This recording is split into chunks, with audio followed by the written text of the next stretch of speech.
In the heart of the dense, dark woods, there stood an ancient, decrepit mansion known to the locals as the Blackthorn House.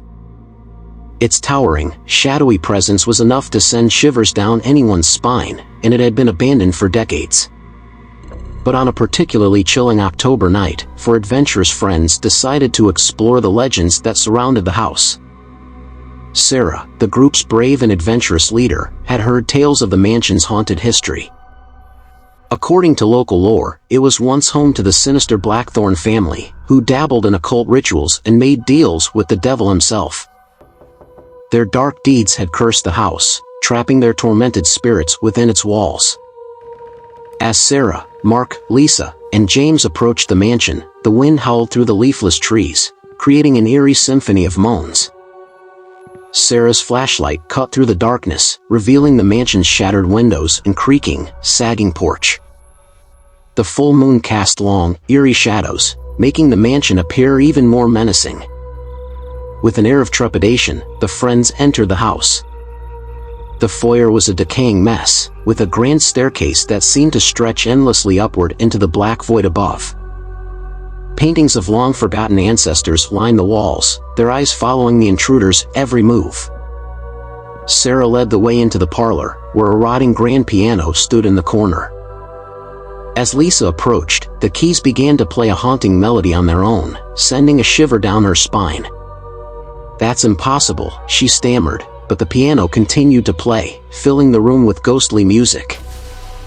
As they moved further into the mansion, the temperature dropped drastically.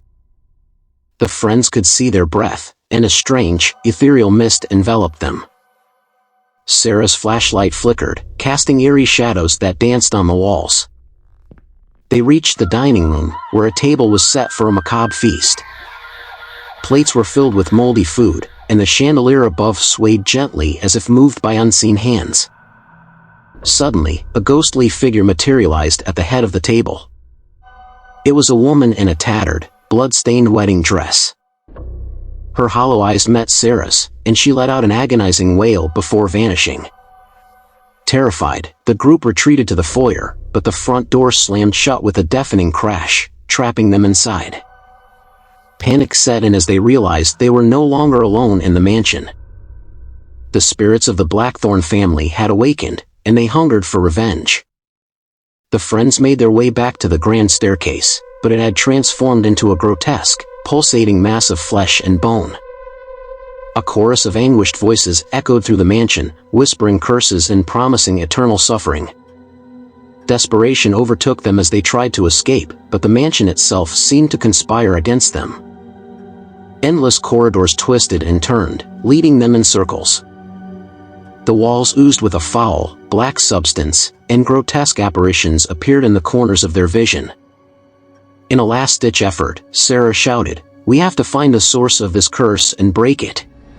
The friends followed her through the nightmarish labyrinth,